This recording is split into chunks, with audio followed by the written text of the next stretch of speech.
dear beloved, Boss Mike Cervera.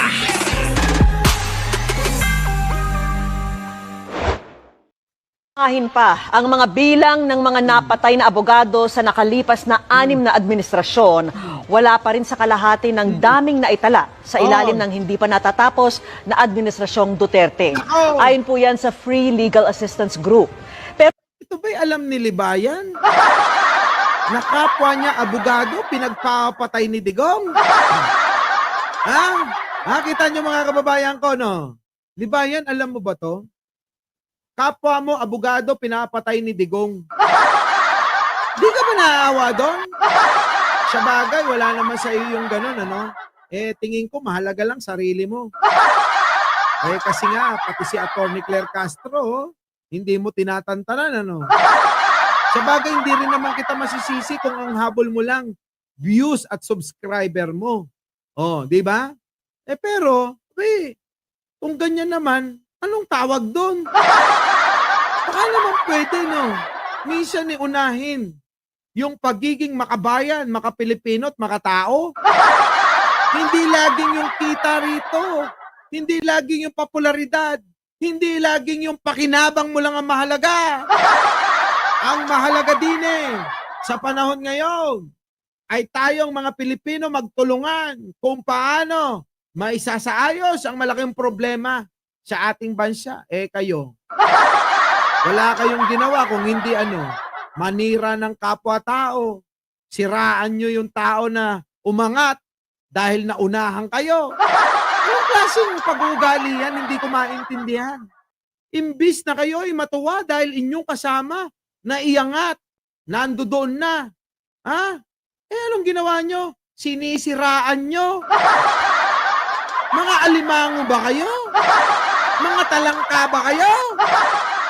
No, mga kababayan, ano tawag doon mga talangka? Ugaling mga kapag umaangat, nakakaakyat, yung kahit pa kasama ka, grupo pa nila, abay hihilahin nila pababa. Di ba? Ganun talaga pagka mga inggitero. Alam niyo, sa totoo lang, hindi ganyan ang ugali ko. Sa tuwing nakaka-achieve ng tagumpay, ng karangalan, yung ating mga kasama, mga kababayan, nagbubuwis ako ng aking pera. Nagbubuwis ako ng aking pera. Ma-blow out lang sila para pag-igihin nila lalo na magtagumpay. Itong grupo na ito, mga kababayan, matindi. Biruin mo, dati mong kasama. Anong silbi? Anong connect? Na i-connectan ninyo yung usaping mag-asawa?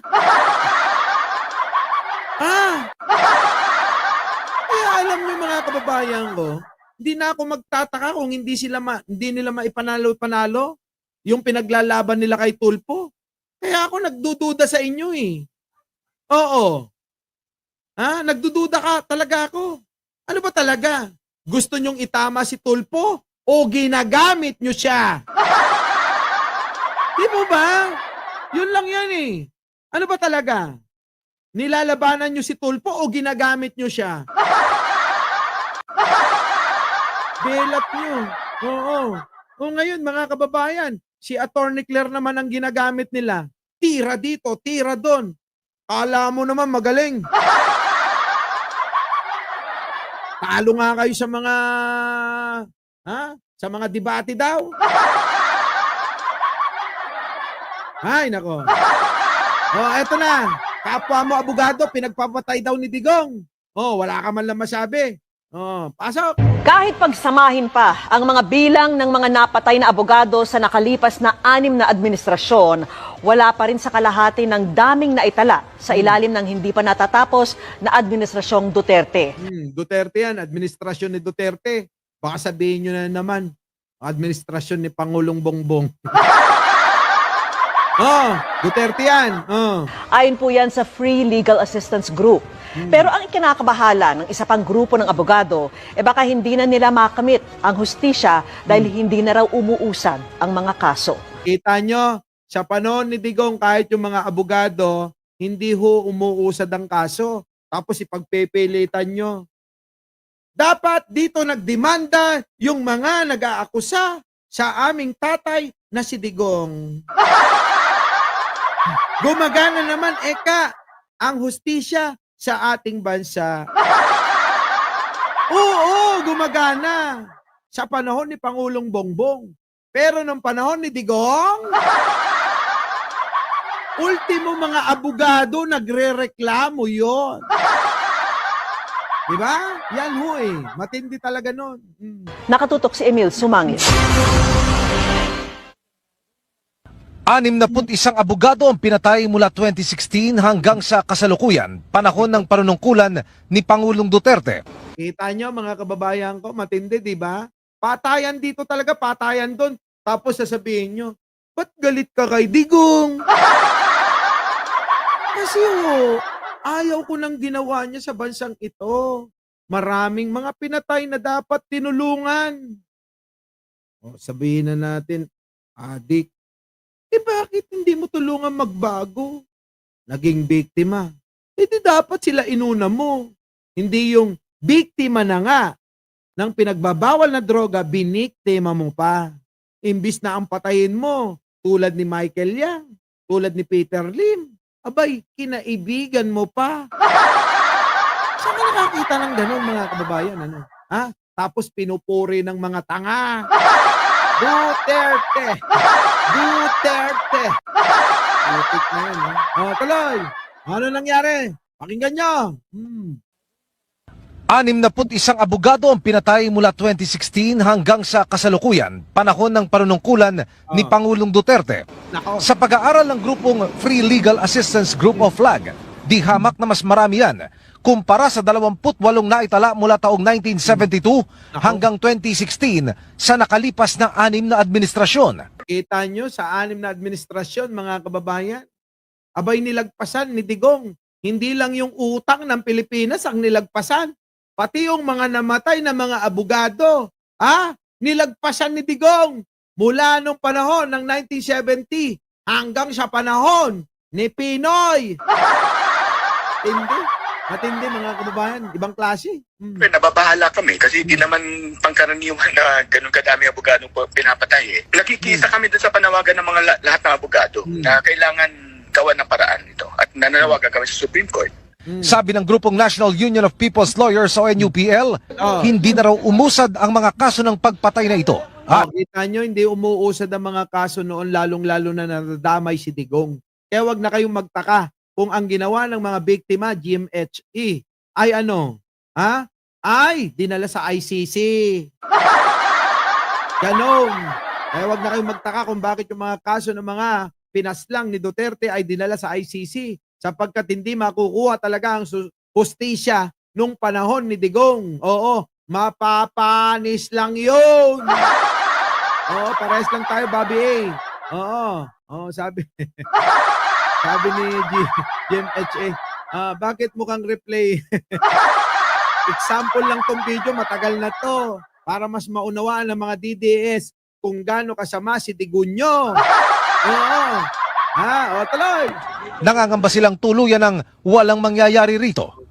Marami-rami dyan mga drug, yung mga lawyers ng drug suspects. Nangyari yan noong mga 2017 more or less.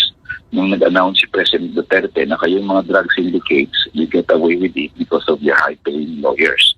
Then he warned publicly, publicly he said, kayo na mga lawyers, kayo ang sunod. After that, Kita nyo, mga kababayan ko, publicly, binagbantaan ni Digong, kayong mga abogado, kayo na kasunod.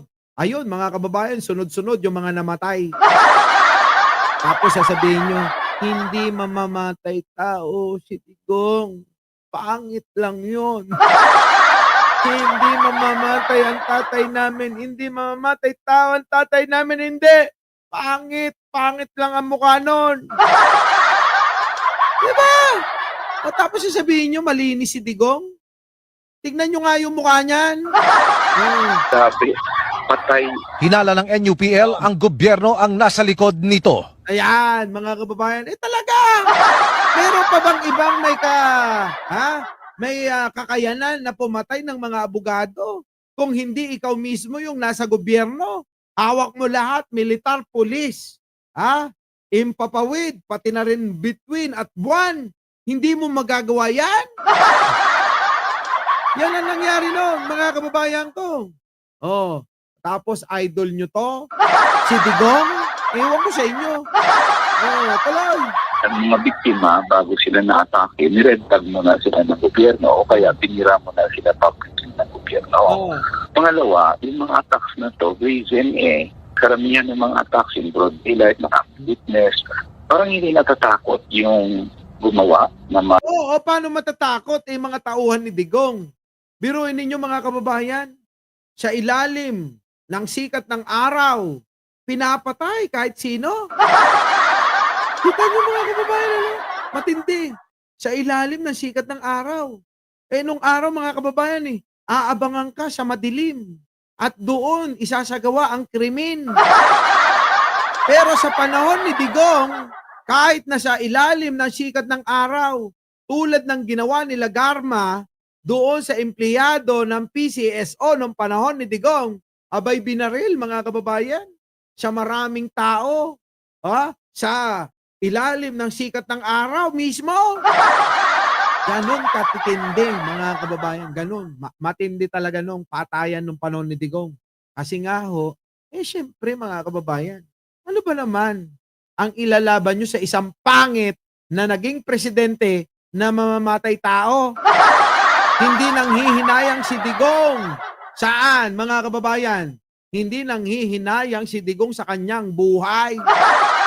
Kasi meron siyang, sama ng loob sa mundo ang ipinanganak na pangit na katulad niya. Muli, mga kababayan, hanggang dito na lang ang ating live sapagkat kailangan na natin magpahinga para bukas. Dahil po bukas mga kababayan, alam nyo naman, puno ang ating meeting. Tatry natin makapag-live bago tayo umalis ng umaga din sa bahay. Tapos po mga kababayan, tuloy-tuloy na yon hanggang hapon. Oo, ewan ko kung kakayanin ko sa sobrang dami ng gagawin natin bukas. Ay nako. Wala na si Jen Angeles. Meron pa naman siya daw ipapapromote. Kaya lang mga kababayan, tama na.